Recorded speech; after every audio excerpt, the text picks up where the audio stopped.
ओकारं बिन्दुसंयुक्तं नित्यं ध्यायन्ति योगिनां कामदं मोक्षदं चैव ओंकाराय नमो नमः। अविरल शब्दगणौघप्रक्षालित सकलभूतलकलङ्का मृगवस्तिता सरस्वती हरति नो दुरितम् अज्ञानतिमिरान्धानां ज्ञानाञ्जनशलाकया चक्षुर्मीलितं येन तस्मै श्रीगुरुवे नमः। श्रीपरमगुरुवे नमः। परमप्राचार्यगुरुवे नमः। सकलकलविध्वंसकं श्रेषां परिवर्धकं धर्मसम्बन्धकं भवजीवनाप्रीतिबोधकारकमिदं शास्त्रं श्री रत्नगणशावकाचार्य नामधेयम् अस्य मूलग्रन्थकर्ता श्री गणधरदेवा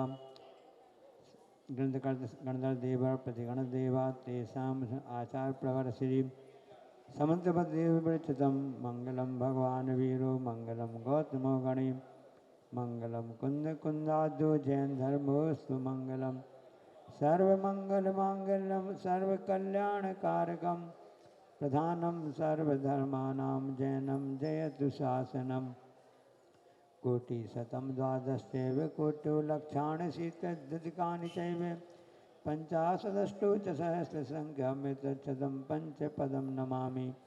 अरहन्तभासयत्रं गणहरदेवी गन्त्यं सम्मं प्रणमामि वत्तिजुत्तो सुदनाणमो बहिं शिरसा इच्छामि वन्ते सुधभक्तिकावसगो दशालुचिम् अंगुभंगपैडय पावडय पर्यम्य सत्य प्रणमाम्यभ्यचुलिया चैव सत्यधम्यकायं सानित्यकालवञ्चेमि पूजेमि वन्दामि नमं सामि दुःखकौकमकवैलाौ स्वगैर्गणं समायमर्णं जनगुणसम्पत्तियो मज्जम् अप्राणिक स्वाध्याय वेलायाम् आचार भक्ति कायोत्सव करोम्यहम्।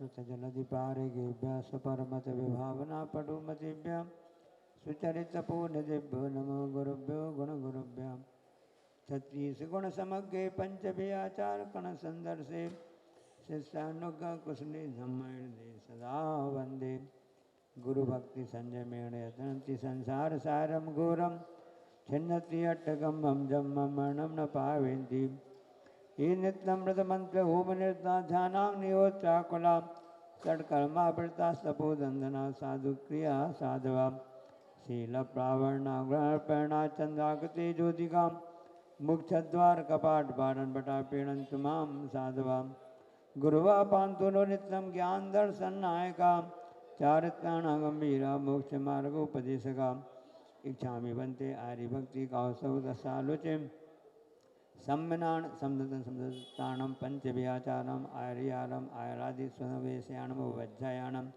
तीर्णगुणपालनं सबसाणं शयनचकालमञ्चेमि पूजेमि वन्दामि नमं सामि दुःखकौकमकवैलाौ सैगणं समायमर्णं जनगुणसम्पत्तियो मज्जम् नमः श्रीवर्धमानाय निर्धूतकलिलात्मने सालोकानां त्रिलोकानां यद विद्या दर्पणायते।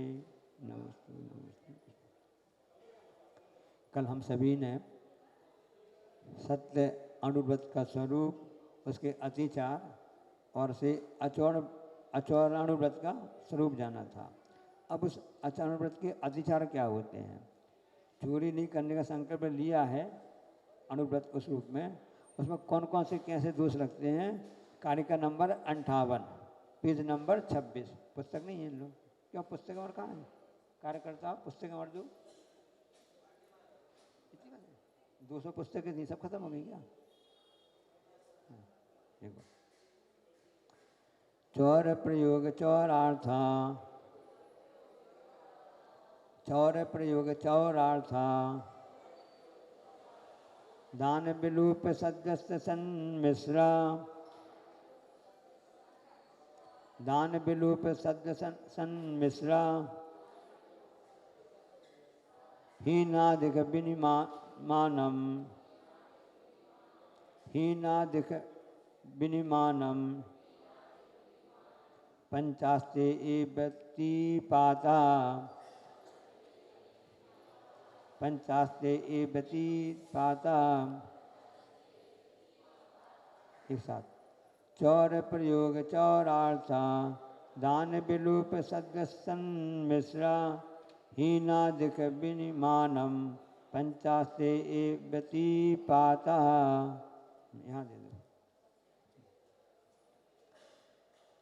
अचौर अणुव्रत के अतिचार बता रहे हैं कि चौर प्रयोग, चौर अर्थदान, विलोप है मतलब सद्य सन्मिश्र मिलावट, और हीनादिक विनिमानम, हीनादिक विनिमान, ये 5 अस्तेय यानी आचरण व्रत के व्यतिपाता अतिचार कहा गए हैं। चोरी, चौर कर्म एक कर्म होता है, उसकी प्रशिक्षण भी लिया जाता है। चोरी करने में जो प्रवृत्त होते हैं उनको बताया सिखाया जाता है।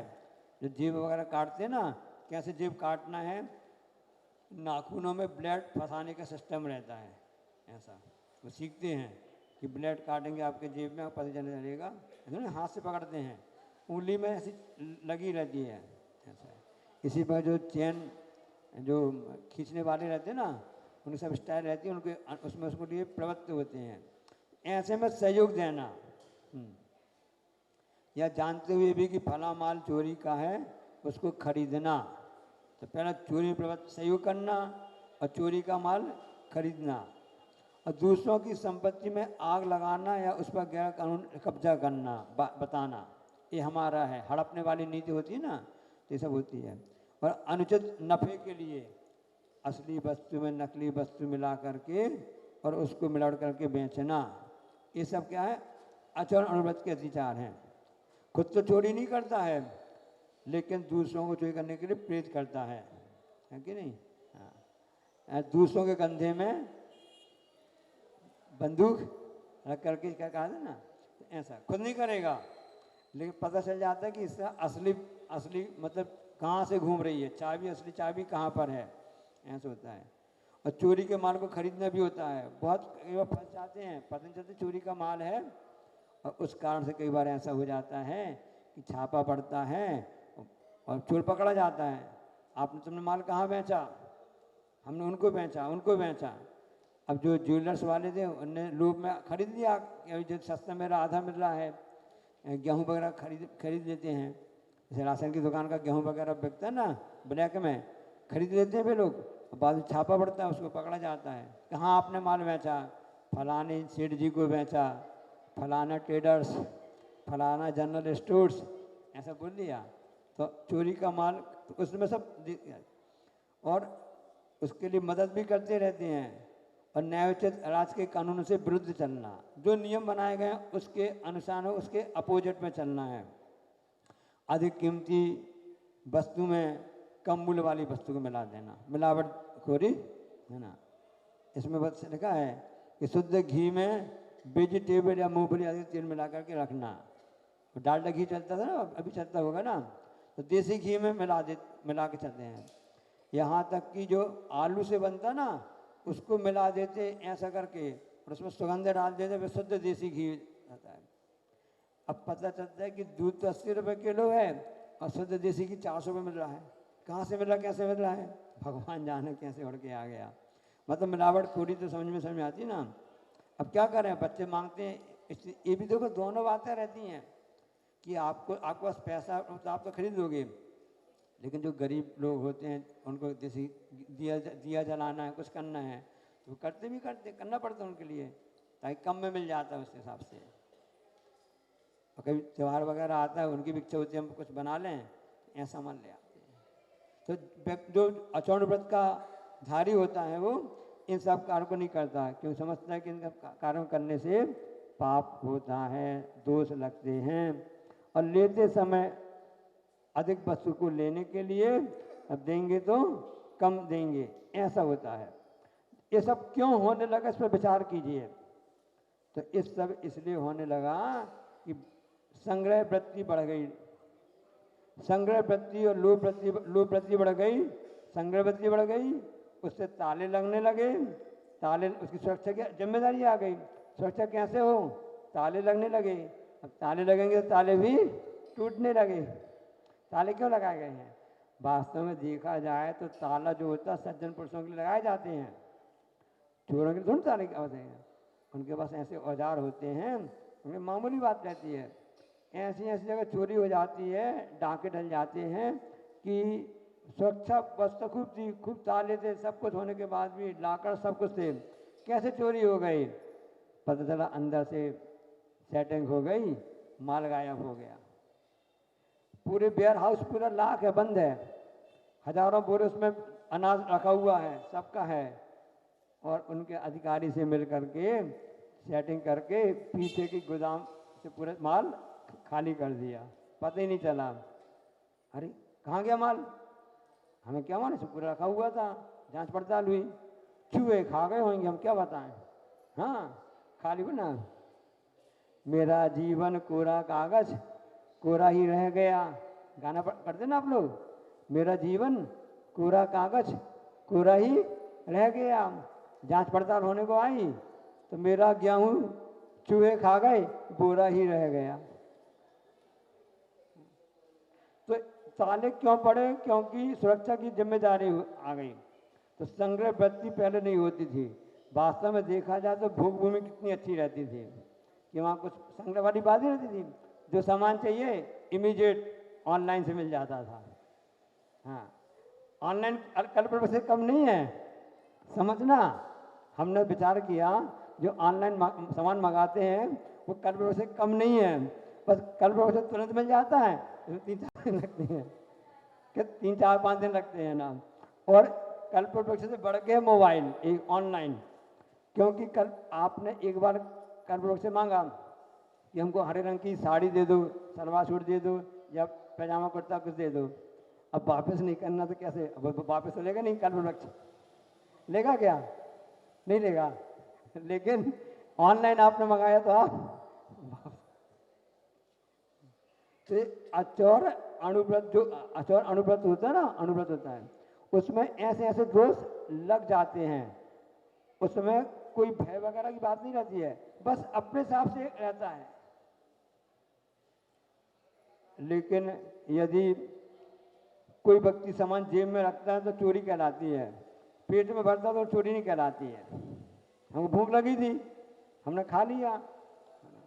देखो कितना किसान कितना उदार रहता है हमेशा, है ना, कि कभी किसी का गन्ना भी हो रहा है, गन्ना तोड़ के दे लेगा, आम लगे आम खा लो, जेब में रख के नहीं ले जाना। जेब में रख के लाए तो चोरी कहला जाएगी। मतलब भूख लगी थी, आपको दिक्कत जा रही थी, कुछ हो रही थी, आप लोग उसे पूछते ना, भैया हम घर जाके पैसे भिजवा देंगे, नहीं तो कर दो ना। समझ में जाता है कि चोरी इसको जरूरत थी इसलिए कर लिया। तो पेट भरने के हिसाब से चोरी तो नहीं मानी जाती है। कभी किसी होटल में भी भोजन कर भी लोगे ना, हम भूख नहीं खा लिया, अब क्या करें, मान लो, सजा दे लो, क्या करोगे इससे ज़्यादा? तो फिर भोजन तो वापस आएगा नहीं। हाँ, तो ऐसा वास्तव में जैन धर्म कितना सूक्ष्म है, समझ इस बात के लिए। सब कहते हैं ना, इंसान जो होता है ना, जन्म से महान नहीं होता, कर्म से महान होता है। ये छोटी छोटी जो आत्म सुधारने की बात कही गई है बचपन में, जो पाठशाला में पढ़ाई गई है ना, 5 पापों से बचने के लिए ना, ये आपके आचरण वाली बात है कि आचरण को कैसे ध्यान में रखो। वही आचरण बड़े रूप में आ जाता है। हमने व्रत ले लिया, अब हमने अचर अनुव्रत का अंगीकार कर लिया और आगे और बढ़ गए तो अचौर महाव्रत के रूप में हो गया। तो हमेशा कक्षा छोटी छोटी होती हैं। कभी आप शिखर जी चढ़े हो तो एकदम से ही चढ़ गए आप, एक एक कदम चलना पड़ा, तब आके आप शिखर जी आपको और पासना की टोंक जितनी भी टोंक है ना, दर्शन होते हैं। बस इसी प्रकार से भी आप लोग के लिए ये भावना है कि हमको मोक्ष मिल जाना है, ये छोटे छोटे कदम आपके लिए मील के पत्थर साबित होंगे।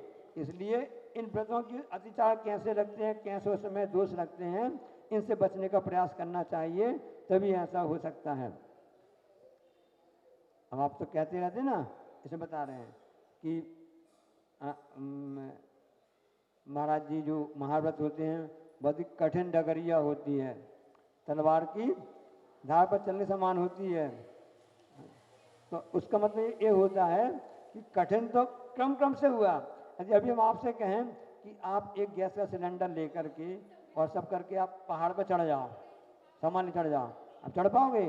जबकि वो जो पर्वतारोही होते हैं, जिन्होंने हिमालय में, एवरेस्ट ऊंची में, और जो सैनिक होते हैं पूरा सामान लेकर के वहाँ पे कौन सा टाइगर हिल चढ़ते हैं, एकदम से उनका आ गया, उन्होंने साधना की, प्रयास किया, अभ्यास किया, तब कहीं जाकर के उनके लिए ये आता है। तो ये आपके अनुव्रत अभ्यास रूप में है। आप जैसे अभ्यास करेंगे, जब आप छोटे थे तो माता पिता ने आपको पाठशाला भेज के अभ्यास कराया था, अब आप बड़े हो गए हो, अनुव्रत अंगीकार कर लो, उसके आगे आकर के फिर आप महाव्रत अंगीकार कर लो।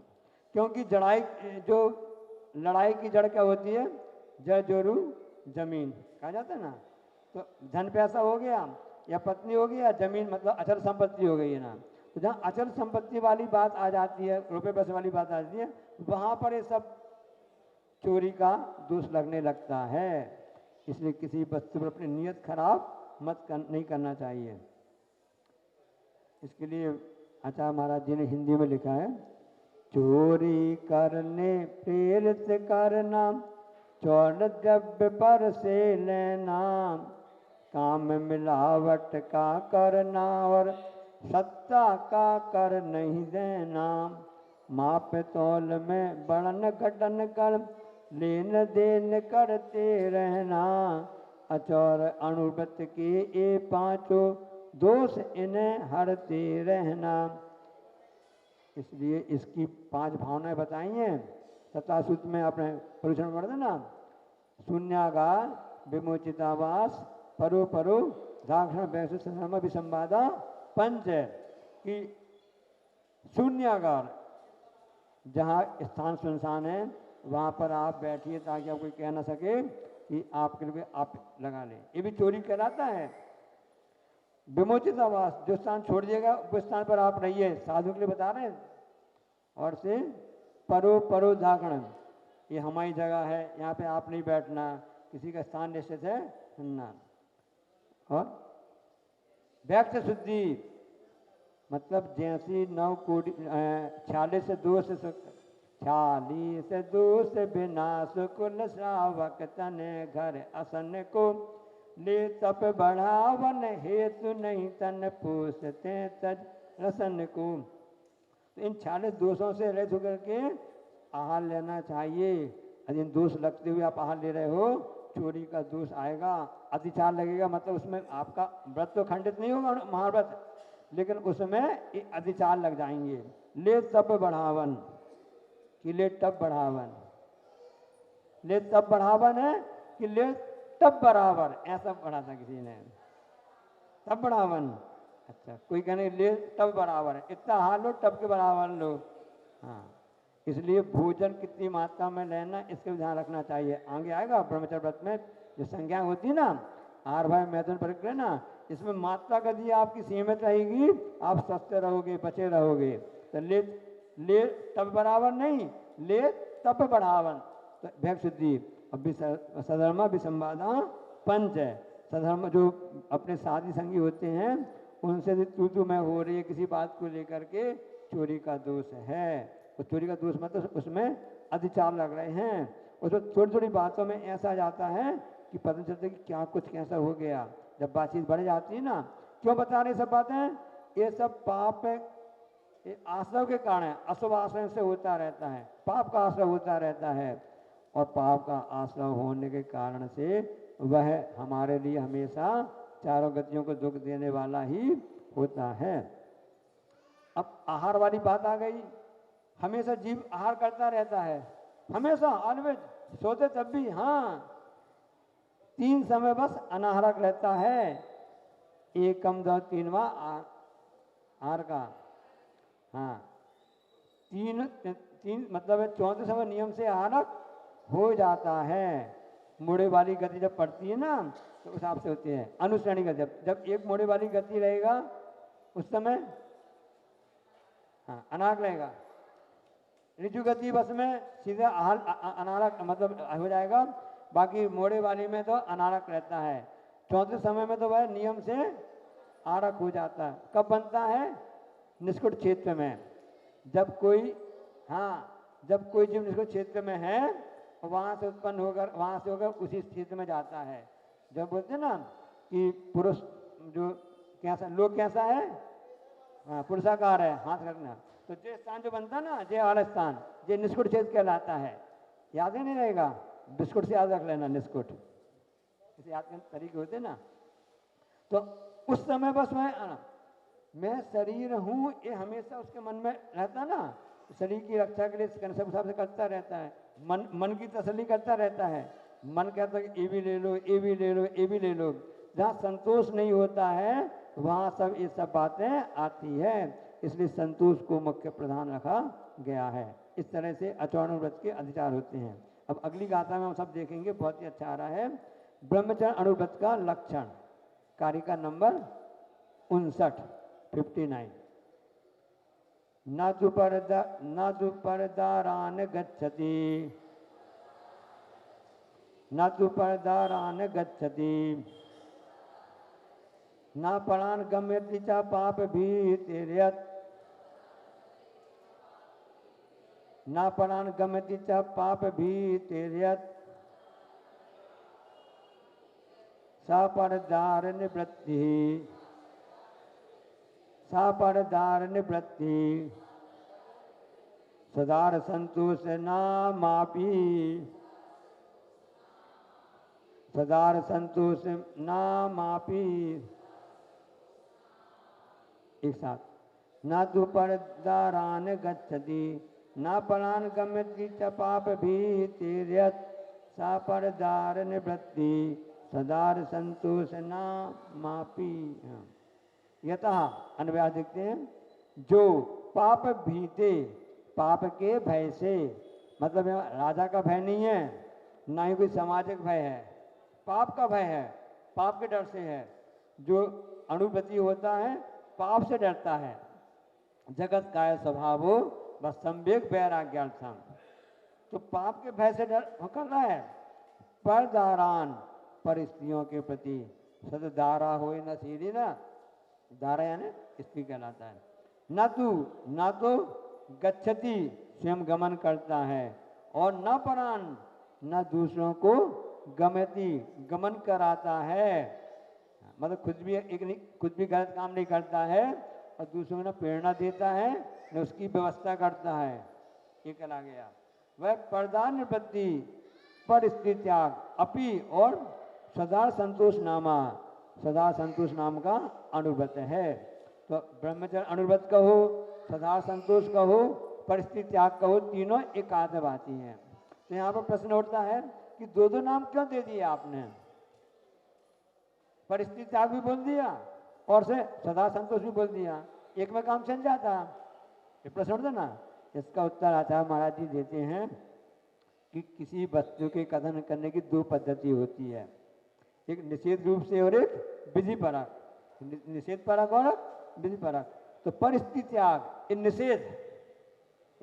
निषेध कर दिया कि ये हो गया। सदा संतोष, कि अपने में ही अपने जो परिवार के उन्हीं में संतोष रखना। अपनी जो जैसे आपके लिए उसमें शुभ विवाह हुआ था, ये मंगल कार्य कहा जाता है, मंगल परिणय कहा जाता है। ये भारत की विशेषता तो देख लो, शादी विवाह होते हैं उसमें मंगल विवाह कहा जाता है, मंगलिक कार्य कहा जाता है। मंगलम भगवान गुरु कार्ड में ऊपर लिखा रहता है, भगवान का नाम गुरु का नाम लिखा रहता है, मंगलिक काम है ना। तो भारत की व्यवस्था है कि यहाँ पर आपके लिए आप अपने जो वासनाओं को, या आपके जो है आपके जो 4 प्रकार के जो संज्ञा होती है ना, उसको आप सीमित कर दो। इस भी आपके लिए मोक्ष का मार्ग कहलाता है, क्योंकि बिना विवाह के भी धर्म प्रमाण नहीं हो सकता है। संतान का आगे क्रम से चलन होगा, आगे धर्म का संरक्षण होगा, तीर्थ का संरक्षण होगा। किस बात से होगा? सत्संतान उत्पत्ति होनी चाहिए। अन्य जगह संतान को खूब उत्पन्न कर रहे हैं, खूब संख्या में है, क्या मतलब उसके लिए नहीं, सत्संज्ञान। आचार्य से कहा था ना कि देखो कृष्णा माता ने या मरु देवी ने एक संतान उत्पन्न की, ऐसी संतान उत्पन्न की कि उसने 3 लोग के लिए क्षोभ पैदा कर दिया।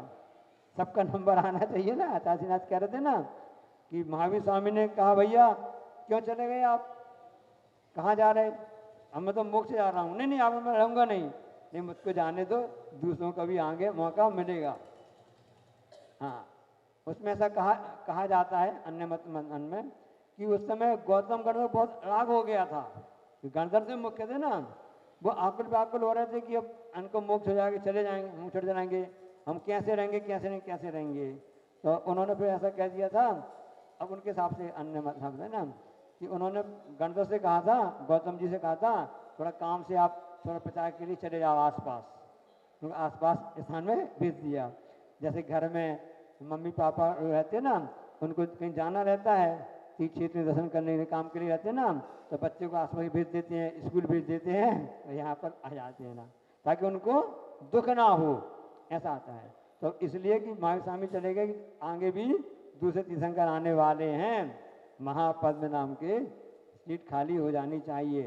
तो ब्रह्मचर्य की बात चल रही थी, तो उसमें एक निषेध रूप एक विधि परक ऐसा होता है।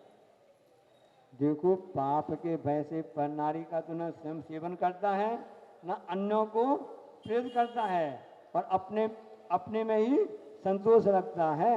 ये आप सबके लिए सदा संतोष व्रत की व्याख्या की गई है। सिर्फ यहाँ एक इंद्रिय की बात नहीं हो रही है। सामान्य से कहा जाता है ना, वास्तव में तो जीव होता है, स्पर्शन, रसना, घ्राण, चक्षु, कर्ण, 5 इंद्रिय होती हैं। इस जीव की तो 4 इंद्रिय छूटती रहती हैं, स्पर्श इंद्रिय कभी भी नहीं छूटी। विचार करो आप, जब आप मोक्ष जाएंगे तभी छूटेगी, और उसके अलावा कहीं भी नहीं छूट सकती है। इसलिए सबसे खतरनाक स्पर्शन इंद्रिय होती है। तो स्पर्श इंद्रिय संबंधी विषयों से बचना बहुत कठिन होता है। यहाँ उसके लिए बात बताई जा रही है। कोई बात नहीं, बच नहीं पा रहे हो तो उसकी मात्रा अपनी सीमित कर दो। आहार, भय, मैथुन और परिग्रह, ये 4 संज्ञा होती हैं। इन संज्ञाओं को में इसको एक सीमित मात्रा में अपना उपयोग करने के लिए कहा गया है। परिग्रह परिमाण आएगा, बिना परिग्रह कोई गैस रह नहीं सकता है, उसका लिमिटेशन कर दो। इसको बोलते हैं लिमिटेशन, समझ आ जाएगा आप लोग के लिए ना। एक सीमा रेखा कर दो, उसमें बचे रहोगे। हाँ, सीमा के बाहर हो गए तो गड़बड़ हो गई। सबको मालूम है कि सीमा का उल्लंघन किया था किसने? सीता जी ने। संकट में पड़ गई, बड़े संकट में ना। एक कथानक याद आ गया। अब ये बहुत बड़ा परेशान था कि मैं अपने धर्म पर बहुत परेशान हूँ, क्या करूँ क्या करूँ। उसको सलाह दी गई, एक काम करो कि जैसे मृग के पीछे रामचंद्र जी दौड़े थे, तो उनकी पत्नी की चोरी हो गई। ऐसा कुछ तुम करो तो तुम उससे बच जाओगे। कोई चुरा करके ले जाएगा तो तुमका लड़ाई झगड़ा मिट जाएगा, हो जाएगा। अब ठीक है, तो उसने ऐसे ही किया। एक मृग वगैरह निकला वहाँ से, उसके पीछे दौड़ा, वो दौड़ कर हिसाब से किया। अब कुछ दिन बाद वो वापस, जब मैं उसको सफलता मिली, बाद में बताएंगे आपके लिए। अब उसके बाद में वो व्यक्ति मिला जिन्हें सलाह दी थी, क्यों भाई तुम्हारा काम हो गया, तुमको पत्नी छुटकारा मिल गया क्या? अरे नहीं, बड़ी समस्या और हो गई। क्यों? उन्होंने कहा कि मैंने मृग की व्यवस्था की थी, मैं मृग के पीछे दौड़ा, मैं मृग के पीछे दौड़ तो चला गया। इतने के बीच में रावण आया और अपनी मंदोली को और छोड़ के चला गया हमारे कमरे में। अपनी मंदोदरी की पत्नी को और छोड़ के चला गया। तो यहाँ पर इस अनुभूति की बात बताई जा रही है ना कि अपने में संतोष ही रहना बस। पर की वस्तु जो भी है वो हमारे लिए तो एक प्रकार से उपयोग करने योग्य नहीं है। ऐसी संज्ञा का होता है ना। अब ऐसा नहीं करना आप लोग कि सिर पर आप लोग आए हो, है ना, तो यहाँ से अच्छी चीज गण करके ले जाना, अच्छी बात गण करके ले जाना, अपनी बुराई यहाँ छोड़ देना, अच्छा रहेगा। हम आपको उदाहरण दे रहे नहीं कि आपका मनोरंजन करने के लिए कहना है कि अपनी बुराई यहाँ पे छोड़ देना। जो मन में कलुषता भाव थे, जो बैर भाव थे, जो संग्रह भाव थे, उनका छोड़ देना। जो आचार्य महाराज जी ने अपनी प्रवचन में जो अच्छी अच्छी बातें बताई हैं, और जो समझ में महाराज के श्रावण हम सबने सुनी देखी पड़ी है ना, अच्छी बातों को ले जाना। क्योंकि एक बात कहा है कि न सीरत बुरी है न सीरत बुरी है, ऐसा अच्छा मतलब ना, न सूरत बुरी है न सीरत बुरी है, बुरा तो वह है जिसकी नियत बुरी है। न सूरत बुरी है न सीरत बुरी है, बुरा तो वह है जिसकी नियत बुरी है। अपनी नियत अच्छा रखोगे तो नियत कैसे अच्छी रखी जाती है? चाहे वो अहिंसा व्रत की बात हो, चाहे आपके लिए सत्य अनुव्रत की बात हो, आचार अनुव्रत की बात हो, ब्रह्मचर्य अनुव्रत की बात हो, आगे आएगा ब्रह्मचर्य। तो इस हिसाब से उसके लिए कहा जाता है। अब इसे बहुत ही अच्छा उदाहरण बता रहे हैं उसमें ना, कि एक दार्शनिक हुए हैं, वो अपनी रचना लिख रहे थे और उनकी शादी हो गई, शादी हुई थी और दूसरे ने अपनी रचना लिखना प्रारंभ कर दिया। रचना लिखते लिखते अब इतने मगन हो गए वो रचना लिखने में, क्योंकि 12 साल लग गए। अब उनकी जो पत्नी थी, धर्मपत्नी थी, शादी होके आई थी और उस हिसाब से दूसरे रचना लिखने में लग गए थे। अब वो उनके प्रेजेंट भोजन दे जाती थी, भोजन रख के चली जाती थी, अंधेरा होता तो दीपक जला के भी रख जाती थी, इसलिए कि बताने के लिए चुपचाप अपने कर्तव्य निभाती थी। एक कहलाता है कर्तव्य निभाना, धर्मपत्नी हूँ मैं क्योंकि क्या कर्तव्य मेरा उसको करती थी। ऐसे वो अपने लिखने में लगे रहे, 12 साल लग गए। जब आखिरी दिन उनकी पूरी वह रचना पूर्ण हुई तो उनकी नजर गई, अरे तुम, क्या उन्होंने बोला, अरे तुम, मतलब वो दार्शनिक इतने लिखने में लगे रहे कि उनको ध्यान ही नहीं रहा कि मैं शादी करवा के आया हूँ, एक ऐसे धर्मपत्नी मेरी है ये, रोज उसके हाथ का पासा हुआ वहाँ भोजन भी कर रहे हैं, वो दीपक जलाने वजन करने सब कुछ करने आ रही, सब कुछ आ रही है। तो वो आशा पड़ गए दार्शनिक कि वास्तव में मेरी 12 साल की साधना से बढ़कर तो मेरी पत्नी तुम्हारी धर्म साधना है, तुम्हारी ये कठोर साधना है, उसके परिणाम स्वरूप मुझको लिखने का मुझको अवसर मिला। उन महान दार्शनिक का नाम बताएं आपके लिए, वो थे वाचस्पति मिश्र। वाचस्पति मिश्र ऐसे बहुत बड़े दार्शनिक हुए हैं जिन्होंने वो जो रचना लिख रहे थे, वो शांकर भाष्य टीका, बहुत बड़ा ग्रंथ कहलाता है शांकर भाष्य टीका, उसकी रचना। अब प्रसंग समझना कि क्या है कि व्यक्ति अपने काम में लगा रहा, ध्यान भी नहीं रहा, पत्नी ने भी नहीं कहा कि ऐसा ऐसा नहीं करो नहीं करो, उनके कार्य में सहभागी बनती रही, साधर्मी कहलाती है ना, उसमें कार्य करती रही। तो उन पति महोदय को भी मिश्र जी को, पंडित जी को कहना पड़ा कि वास्तव में इस ग्रंथ को लिखने की पूरी साधना जो है मेरी कम है, तुम्हारी ज़्यादा है। ऐसा ब्रह्मचर्य व्रत अनुव्रत कहलाते हैं, सब भारत देश की बात कहलाती है। अभी हम आपको कभी प्रसंग बताएंगे बहुत अच्छा इतिहास का, बता दें, आपने कभी नहीं सुना होगा, हम आपको बताते हैं। सबने सम्राट अशोक का नाम सुना है, नहीं सुना? सम्राट अशोक बहुत ही अच्छा राजा सब हुआ है। तो उस समय की बात बता रहे उसमें कि सम्राट अशोक का एक पुत्र हुआ था, उसका नाम था कुणाल। अशोक का पुत्र हुआ था कुणाल। हाँ, और संयोग से ऐसा हुआ कि अशोक की पत्नी कुणाल की माँ का अवसान हो गया। तो कुणाल की माँ थी ना, उसका अवसान हो गया। अब क्योंकि इतनी उम्र हो जाती है, प्रौढ़ावस्था रहती है, तो उस हिसाब से फिर तो उसने अशोक ने दूसरी शादी कर ली, और दूसरी शादी कर ली तो जो दूसरी पत्नी आई थी उसका नाम था तिथ्य रक्षिता। तिथ्य रक्षिता उसका नाम था, तिथ्य रक्षिता। और वो हिसाब से भी शादी अब स्वाभाविक है, अब वो नए यौवन वाली है और जी प्रौढ़ हो गए हैं। और कुणाल इतना सुंदर था कि उसकी आंखों की विशेषता बताई जा रही थी कि बिल्कुल काली आंख थी, पुरुष होकर के भी काली उसकी थी। और एक पक्षी आता कौंडिला पक्षी, उसके जैसे थी, मतलब बहुत ही सुंदर उसके नेत्र थे। अब वो किशोर अवस्था में आ गया। अब यहाँ पर उसे सम्राट अशोक की पत्नी जो थी ना तिथ्य रक्षिता, अब उसने अपना जो सौतेला पुत्र कराएगा एक प्रकार से, तो सौतेला पुत्र को देख करके उसके भाव खराब हो गए। तो उसने उसके लिए प्रयास करना चालू किया, क्योंकि ये तो अच्छे संस्कार वाली माँ का बेटा था, उसका अवसान हो चुका था, तो उसने उस हिसाब से कुछ भी उसके लिए साथ में उसने नहीं दिया। तो उसने कहा अरे ये तो बहुत खराब बात हो गई है ना। तो वो उस पर आसक्त हो गई। लेकिन उस कुणाल ने, अपना कुणाल वाला नहीं बता रहे, सियाणी वाला कुणाल नहीं, ये सम्राट अशोक का बेटा कुणाल वाली बात बता रहे हैं, इतिहास की बात बता रहे हैं। फुर्सत ही नहीं सुनने की न पढ़ने की, तभी हम आपको सुना देते हैं। तो कुणाल की जो कौंडिला पक्षी के समान ऐसे उसके वो थे। उन बाणों को देख करके जो उसकी सौतेली माँ थी वो काम बाण से आहत हो गई। उसने अपना प्रण निवेदन किया, लेकिन इसने इनकार कर दिया। अब स्वाभाविक है, इनकार कर दिया तो नाराजगी आ जाएगी। अपने कथा में पढ़े दोस्त ना, वो नाराज हो गई। तो उसने क्या कहा कि जिन नेत्रों को देखकर मैं तुम पर आसक्त हुई, मैं इन नेत्रों को रहने नहीं दूंगी। उस सौतेली माँ ने सोच लिया। हाँ, ऐसे होता है विरोध से भी कुछ अधिक कराल हमारा क्रोध, और क्रोध से भी विशेष है देशपूर्ण हमेरा प्रतिशोध।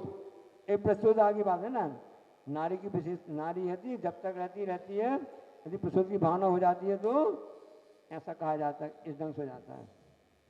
अब उसने अपने सम्राट अशोक, अब तो रानी है, कान भरना चालू कर दिए कि आपका बेटा ऐसा है, ऐसा है, ऐसा ठीक नहीं है ना। तो फिर सम्राट अशोक ने उसको, ये तो पटना की बात है, क्योंकि ये पटना में रहता था अपना, बिहार पटना की मिथिला, यहाँ पर आ जाता वो तो उस तरह पूरा राज्य फैला हुआ था सम्राट अशोक का पूरे भारत में, उत्तर भारत में पूरा भी। तो उसने अपने बेटे कुणाल को उस तरफ पाकिस्तान जहाँ भी है ना, तक्षशिला भेज दिया।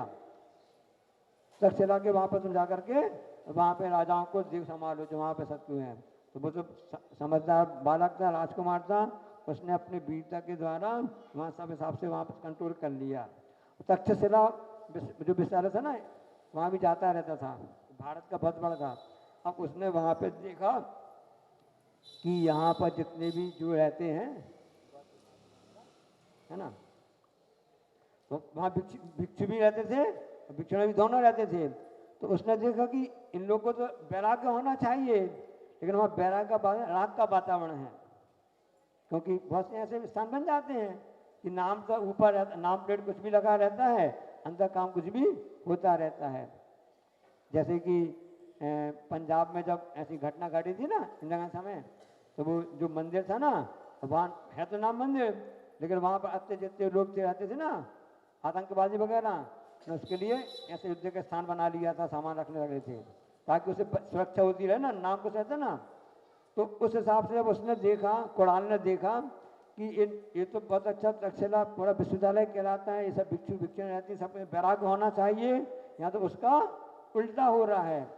तो उसका वहाँ पे मन नहीं लगा, और उन्होंने एक आधा बोला भी, वहाँ के भिक्षु से बोला, तो वहाँ के प्रधान भिक्षु ने उल्टी शिकायत कर दी अशोक के पास में। देखो कैसा कर्मोदय रहता है, जहाँ हम सुधार करना जहाँ पर जानना करते हैं ना, उल्टा कैसे बिगाड़ हो जाता है। कि प्रधान भिक्षु ने क्या कर दिया, उसकी शिकायत कर दी कि राजन आपका बेटा जो है धर्म से विमुख हो रहा है, शिकायत कर दी। तो सम्राट अशोक ने कोई छानबीन नहीं की, भैया उनके प्रधान भिक्षु ने बोला है इसलिए हम जा करके उसके बाद, तो उन्होंने पत्र लिख दिया कि कुमार अधितान मतलब कुमार को अपने धर्म में लगाओ, उसको पुनः उसको धर्म की शिक्षा दो, अच्छे संस्कार दो, सुधार करो, जैसे हम भेजते हैं सुधारालय भेज देते ना, कुमार को धर्म में पुनः दीक्षित करें। अब जितने भी पत्र वगैरह आते जाते हैं, राजा लिखते करते रहते हैं, और यदि मान लो रानी बाएं हाथ कहलाती है, तो पूरा सम्राट उस रानी पर आसक्त थे। क्या नाम था उसका? तित्य रक्षिता उसका नाम था। तो उसमें आसक्त थे, सभी पत्रों को देखा करती रहती थी। अब उसने अपनी स्कीम लगाई, उसको अन्न प्रसूति डाला तो जल रही थी, उससे बदला लेना है। तो उसने वो स्टाइल की जैसे कि उस मृगसेन धीवर के लिए उस बेस्या ने काजल से कर दिया था ना।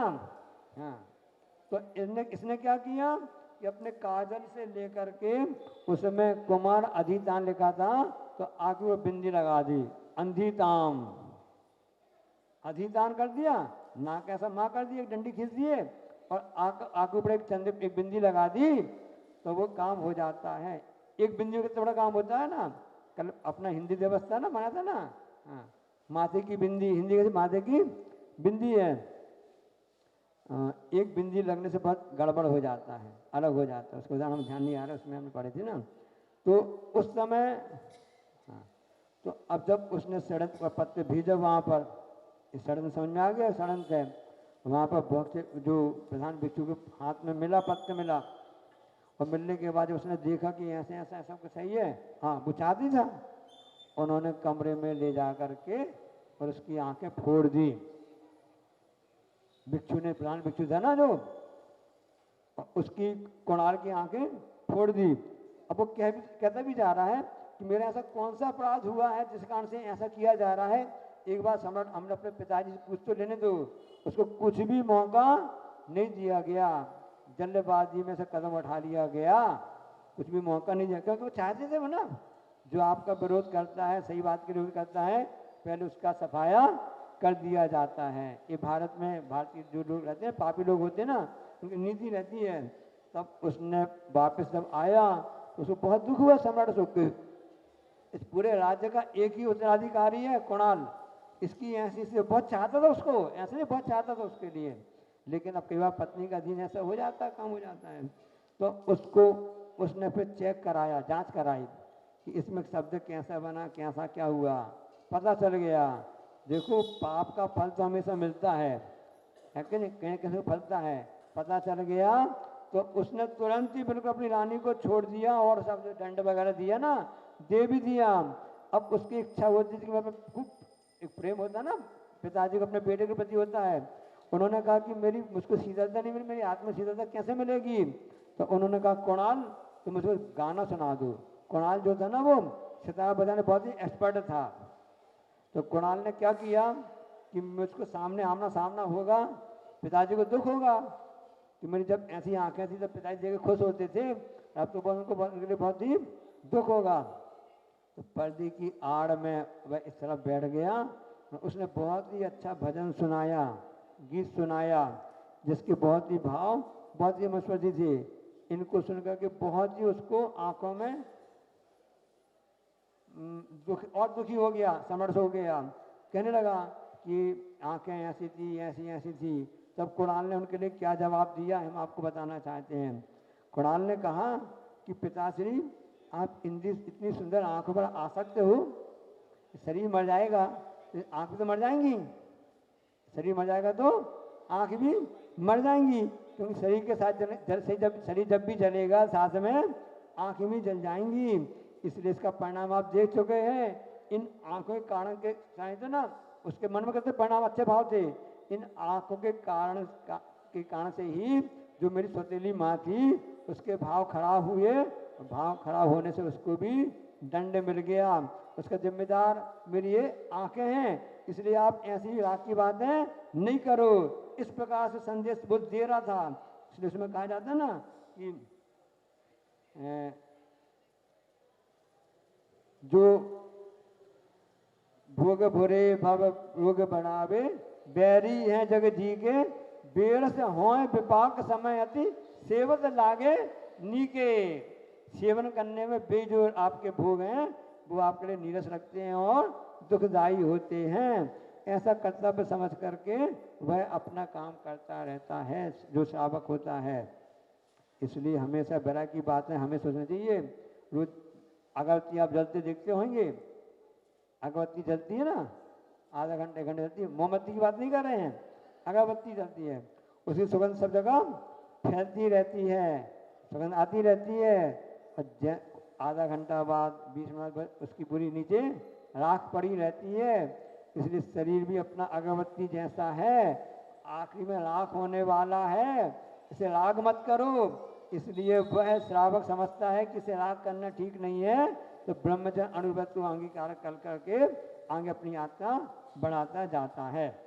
हम उसकी और आगे बताएंगे कि उसके अतिचार क्या होते हैं। इसकी हिंदी पढ़ लेते हैं। एक कोची बात लिखी इसमें महाराज जी ने, आचार्य महाराज जी ने, ज्ञान महाराज जी ना, कि धर्म का क्षेत्र उदार है, बस संकीर्ण दिल का नहीं है, किसी से घृणा भी नहीं रखता है। अपितु कहता है कि सभी मनुष्य एक सी प्रवृत्ति के नहीं हो सकते हैं। एक पथ के पथिक होते हुए आगे निकल जाता है तो कोई पीछे भी रह जाता है, कोई ठोकर खाकर भी गिर जाता है। एक आगे निकल गया, एक पीछे रह गया और एक ठोकर के गिर गया कोई। लेकिन उसे अपने धैर्य नहीं छोड़ना चाहिए। जो ठोकर खा गिर गया ना, परंतु वह पुनः उसको खड़े होकर के अपने माँ को आगे बढ़ना चाहिए। और जो पीछे रह गया है उसको हिम्मत करना चाहिए, आगे बढ़ते रहें। कभी भी माँ को छोड़ने की भावना नहीं रखना चाहिए और संवेग वैराग्य से अपने समाज को और प्रशस्त करते रहना चाहिए। इसलिए विवाहित स्त्री पुरुष सुंदर हो या कुरूप हो, रोगी हो या निरोगी हो, सबने देखा जाना है, सब पढ़ते अपन है। श्री सिद्ध चक्र का पाठ करो दिन रात आठ के प्राणी फल पायो। हाँ, तो उसने कहा जैसा कुरूप भी सही है, ऐसा रोगी भी पति मिला है वो हमको स्वीकार है। ये भारत की विशेषता, भारतीय संस्कृति की विशेषता है। तभी तो कैसा कुछ भी होने पर वह उसका अपना जीवन निर्वाह करते रहते हैं, दोनों लेकर चलते रहते हैं। उसको कौन से अच्छा लगते हैं उसको देखते हैं। गाड़ी का नंबर 60। अन्य विवाह करना, अन्य विवाह करना, नंग कीड़ा बिटप्य विपुल दशा, नंग कीड़ा बिटप्य विपुल लसा, विपुल दशा, इत्वरिकागमनम नम, इत्वरिकागमनम नम, शास्मरस्य पंचवती चारा, शास्मरस्य पंचवती चारा, अन्य विवाह करना, नंग कीड़ा बिटत्य विपुल दशा, इत्वरिकागमनम चा स्मरस्य पंचवती चारा। चा को तीसरे चरण में लेना पड़ेगा, तब उसकी ऐसी आएगी। अन्य विवाह कर्णांग कीड़ा बिटत्य विपुल दशा, मतलब अन्य विवाह कारण अनंग कीड़ा बिटत्व विपुल दशा और इत्वरिका गमनम, ये पांच अस्मयस अस्मरस्य मतलब ब्रह्मचर्य अनुव्रत के व्यतिचारा अतिचार कहे जाते हैं। भावार्थ देखते हैं कि दूसरों के अर्थात अपने सगे परिजनों छोड़ करके विवाह में सहयोग देना, स्वाभाविक अंगों को छोड़ करके अन्य अंगों द्वारा काम कीड़ा करना, शरीर और शब्द से कुचेष्टा करना, काम भोग की अदम्य लालसा रखना और से गलत स्त्री के घर आना जाना, ये पांच ब्रह्मचर्य अनुव्रत के अतिचार हैं। इसमें ये समझ में अपन को आता है, जो अपन ने तत्वसूत्र पढ़ा था ना, उनसे उन बातों को दूर रहना चाहिए। स्पष्ट इसमें समझ में आ गया ना कि हम अपने जो जिम्मेदारी जिस पर है, हमारा बेटा है बेटी है, इनकी सब शादी ब्याह तो करवाओ क्योंकि उनकी जिम्मेदारी है। या आपके अधीन जो आपके मान लो बड़े भाई छोटे भाई उनके बच्चे बच्चियाँ हैं, उनका अवसान हो गया है, लेकिन इन्हें कि आप जमाने भर का ठेका लेके बैठ जाओ, मल्ला पढ़ो उसके साथ साथ में जितने इंतजार करने लगो। इन सब कार्यों को आप जो ब्रह्मचर्य अनुव्रत जिसने अंगीकार किया ना, उसकी बात बता रहे जा रही है। और से स्वाभाविक अंग छोड़ करके ऐसा करना, शरीर कुचेष्टाएं करना, ऐसे हाव भाव प्रकट करना जिसके द्वारा अन्य और काम से पीड़ित हो जावे और उसकी खूब एक्स्ट्रा जो कहते हैं ना अतिरिक्त है, उसकी लालसा रखना। अधिक लालसा खूब रखी जाती है ना। इसलिए जो इन्हें अनुव्रत जो अंगीकार करता है वो एक उसका उद्देश्य रहता है संतान को पैदा करना, या जो हमारी संज्ञा है उसको एक सीमित मात्रा में करना, क्योंकि अति भोजन भी कर लेंगे, संज्ञा में भाई भी आहार भी संज्ञा है, आहार संज्ञा जरूरी है करने के लिए। अति मात्रा में यदि आप कर लेंगे आपके लिए नुकसान, स्वास्थ्य खराब हो जाएगा।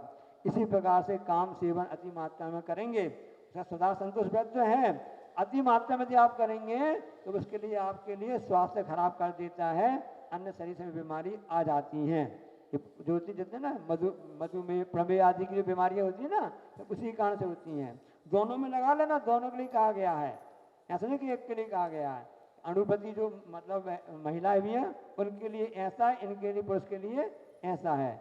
इस प्रकार से इनको बना, क्योंकि सब जितने भी कार्य होते हैं ना इनका अंतर इस हम उस दिन आपने विषय छोड़ दिया था ना, स्पर्श इंद्रिय संबंधी बात होती है। अब रसना चक्षु रसना इंद्रिय है, थोड़ा बहुत भोजन वगैरह कर लेते काम हो जाता है, बाकी समय फुर्सत रहता है। अब घ्राण इंद्रिय है, जिसमें सेवन कर लिया तो उसके विषय भी हिसाब सीमित रहते हैं। चक्षु इंद्रिय है, देखने वाला काम है, वो भी सीमित विषय रहते हैं। कर्ण इंद्रिय है तो उसके लिए समय भी हिसाब से बहुत कम है, पंचीकरण बहुत कठिन होता है ना। स्पर्शन इंद्रिय जो सबसे खतरनाक इंद्रिय होती है, स्पर्शन। हाँ, अभी तो स्पर्श बात चली ना, तो पांचों इंद्रिय संबंधी के लिए ब्रह्मचर्य व्रत का माना जाता है। वास्तव देखा जाए कि उनके विषय भोगों में आसक्त नहीं होना, अपने आप को वहां से बचा के रखना। क्योंकि दर्पण में यदि आप सुंदर हो तो आपका चेहरा भी सुंदर दिखाई देगा। हमारा चारित्र दर्पण के समान है।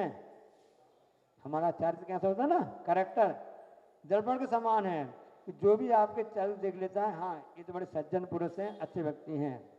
भजन गाते ना, मुखड़ा देख ले दर्पण में, मुखड़ा देख ले प्राणी जरा दर्पण में, देख ले कितना पुण्य है कितना पाप तेरे जीवन में। पुण्य पाप कहते हैं ना, तो अणुप्रति क्या करता है कि अपने पापों से बचने का प्रयास करता है और अपने चरित्र को उज्जवल रखता है, क्योंकि वो समझता है कि मेरा जीवन जो है एक दर्पण के समान है।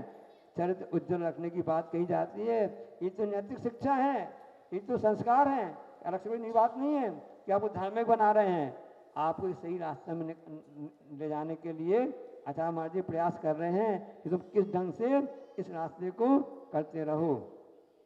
इसलिए कभी भी जैसे वो तैसे वाली बात नहीं करना चाहिए। देखो उस कोणार्क के लिए ऐसा बुरा उसकी सती माँ ने बड़ा विचार भी किया, तब भी उसके लिए उसने उसके लिए अच्छा ही सोचा। इसलिए अच्छे सोचने के काम से ही हमारा आगे बढ़ सकता है। कभी ऐसा प्रसंग आ जावे तो वह साधु या श्रावक, अब जिस समय सेठ पर घटना घट रही थी तो वो क्या चिंतन कर रहा था, नवद्वार वही घनकारी अस दे करे कि मैं यारी।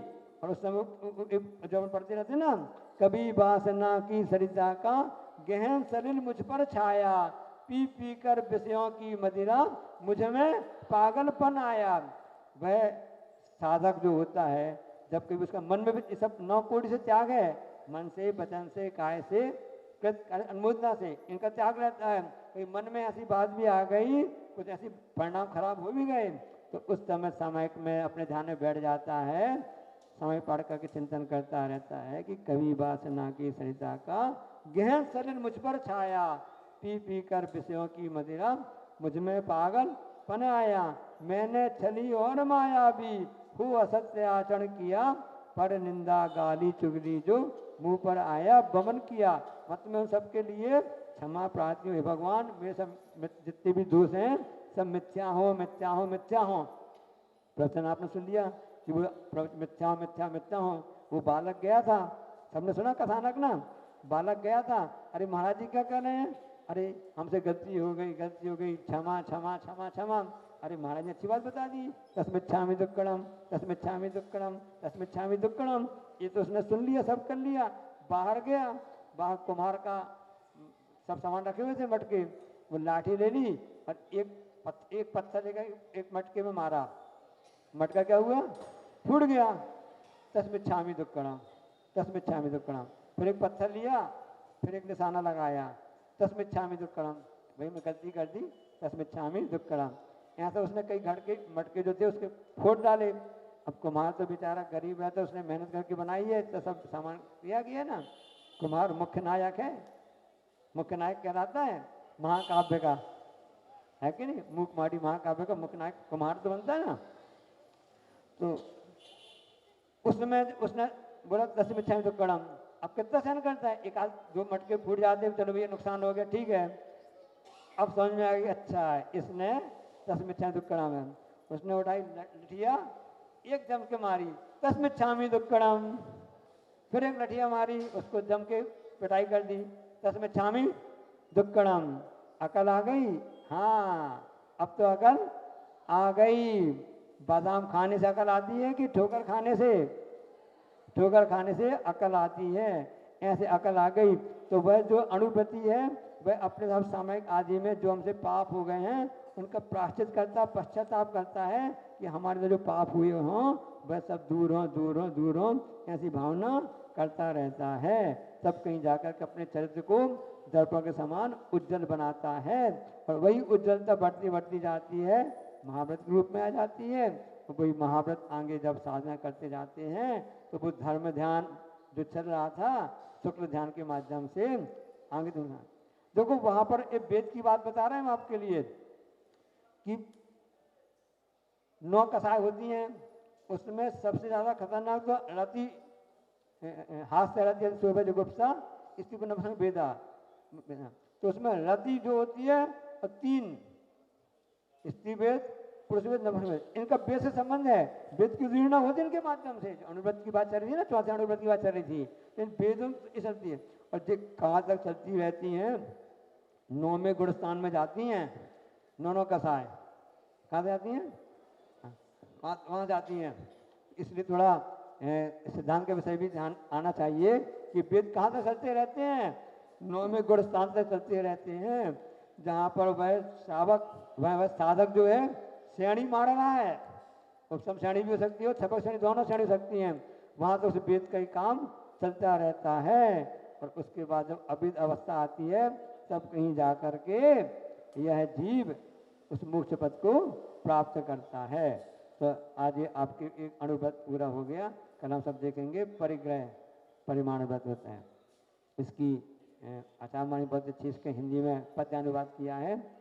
पर के विवाह करना अनुचित, अंग संग में थुन करना, गाली गलौच देना इच्छा, काम भोग की अति करना, व्यभिचारिणी के घर जाना आना, वार्तादिक है करना, ब्रह्मचर्य अणुव्रत के 5 दूषण है इनसे डरना। हाँ, पाप के भय से डरता है। एक विशेषण जितनी भी आचार्य ने गाथाएं लिखी हैं, कारिकाएं लिखी हैं ना, एक एक शब्द महत्वपूर्ण है। बहुत मेहनत चिंतन करके महाराज आचार्य महाराज ने उन गुफाओं में रह करके इतनी ठंडी गर्मी करके उसको लिखा होगा, तब कहीं जाकर के अपन को परोसा गुरु महाराज ने हमको सुनने का सौभाग्य मिल रहा है। हाँ, पंक्ति तो पढ़ते रहते आप लोग, सब पढ़ते ना, बहुत हे गुरुवर तेरी कठिन डगरिया, कहते ना, हे गुरुवर तेरी कठिन डगरिया, बहुत कठिन ब्रह्मचर्य की चुंदरिया, ऐसा कहते ना। इतना कठिन व्रत होता है कभी भी, क्योंकि पंचम काल चल रहा है। कैसा काल चल रहा है, यहाँ फिसलन ज्यादा है। इतनी पूरी सड़क में स्नेह जो मतलब चिकनाहट लगी हुई है, थोड़ा भी नजर चूकी और घटना घटी, ऐसा हो जाता है। इसलिए जो अणुव्रती जो होता है अपने इस व्रत को सिद्ध करने के लिए बहुत सावधानी रखता है। ऐसे सत्संग से, ऐसे काल से सबको बचा करके अपने आप को लेके आगे चलता है। ये अणुव्रत ऐसा बताया गया है, अन्य धर्मों के अपेक्षा इस धर्म में विशेषता होती है। अन्य धर्मों के जो देवता तो इसमें भ्रष्ट हो गए, सब हो गए, ऐसा कहा जाता, सुना जाता है ना। लेकिन ऐसे अपने जो भगवान बड़े आचार्य महाराज हैं, ऐसी कठिन परिस्थिति आने के बाद भी इस श्रावक ने भी नहीं, इस समान श्रावक ने भी अपनी इस व्रत को नहीं छोड़ा, चाहे वह महिला हो या पुरुष हो। इसका हम सबको फक्र होना चाहिए। इस स्वाभिमान वाली बात कहलाती है। हाँ, जब तक हमको अपने धर्म के प्रति, अपने धार्मिक व्रत के प्रति स्वाभिमान नहीं आएगा ना, तो हमारा साहस आगे बढ़ेगा नहीं। ऐसे साहस के साथ में हमको इन व्रतों को अंगीकार करते हुए अपने मार्ग को और प्रशस्त करना है। जनवाणी स्थिति।